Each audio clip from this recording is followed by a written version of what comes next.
இது இதனுடைய பேசிக் என்ன என்று கேட்டால், அது விநாயகர் புராணத்தில் வச்சிருக்கிறாங்க. விநாயகருடைய வழிபாடு சம்பந்தமா ஒரு பஞ்சாயத்து நடந்து, ஒரு எதிரி இருந்தான், அவன் எல்லாத்தையும் தோப்பு கண்ணம் போட செஞ்சான், அவனை விநாயகர் கொன்றாரு. அதான் விநாயகருக்கு தோப்பு கண்ணம் போடுவாங்க. விநாயகர் சிலைக்கு தான் என்ன செய்வாங்க, போய் அவங்க அதுக்கு பதிலாக எனக்கு தோப்பு கண்ணம் போடுங்க நன்றி செலுத்தும் விதமாக அவர் சொன்னார் என்று நினைத்துக் கொண்டு மத அடிப்படையில் செய்த ஒரு காரியம் இது. ஒரு மதத்தின் அடிப்படையில் ஒரு காரியத்தை செய்யும் பொழுது அதை நம்ம ஏற்றுக்கொள்ள கூடாது. இஸ்லாத்துக்குன்னு ஒரு தனி வழிபாட்டு முறை இருக்குது. அந்த செயலை மட்டும் பார்க்க கூடாது.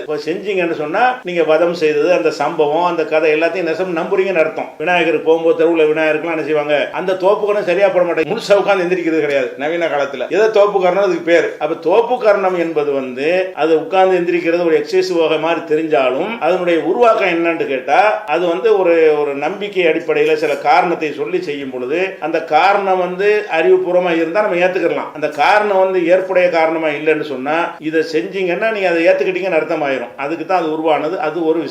அடுத்து என்ன செய்யறாங்கன்னு கேட்டா, அந்த அப்படி சொன்னா மக்கள் எல்லாம் செய்ய மாட்டாங்கிறதுனால அது சூப்பர் பிரெயின் யோகா, பிரெயினுக்கு பயங்கரமான ஒரு பவர் தரக்கூடிய ஒரு யோகான்னு சொல்லி யோகாவில் கொண்டே சேர்த்துறாங்க. யோகான்னா கண்டிப்பா ஒரு எக்ஸசைஸ் தானே. எக்ஸசைஸ்ங்கிற வகையில் ஒத்துக்கலாம். என்ன ஒத்துக்கலாம், மனிதனுக்கு கால் வலியெல்லாம் வராது என்பதற்கு உரிய எக்ஸசைஸ் என்று சொன்னால் அது ஓகே. சும்மா உட்காந்து எந்திரிக்க வேண்டியதான். இப்படி போய் பிடிக்க வேண்டியது அது தேவை கிடையாது. அது காதுல தான் அனைத்து முடிச்சுகளும் இருக்கு. சும்மா கதை, எந்த காதல எந்த முடிச்சு இருக்கு சொன்னாத, காதுல தான் எல்லா நரம்பு முடிச்சுகளும் அடைந்திருக்கிறது. அப்படி காதை பிடித்து கொண்டு செய்யணும் அப்படின்னு சொல்லும் பொழுது அந்த காதை பிடிக்கிற விடவே மாட்டேங்கிறான். அதுக்கு எந்த ஒரு அறிவியல் படின்னு சொல்லல, விட்டு அடிக்கிறது தான். ஒரு ப்ரூஃபும் கிடையாது. என்ன ஒரு ப்ரூஃப் இருக்குது, அதை உடம்ப குனிஞ்சு நிமிர்ந்து வளைஞ்சு வருவது என்பது உடம்புக்கு ஆரோக்கியமானது. இதை விட பெட்டரானது அவங்க உட்காரும் போது முழங்கால் மடிகிறதை விட இஸ்லாமிய தொழுகையில கூடுதலா மடிக்கிறோம். அத்தையாத்து இருப்புல முட்டுக்கால மடிக்கிறது தானே, இவ்வளவுதான் மடிய உட்கார்ந்தீங்கன்னா.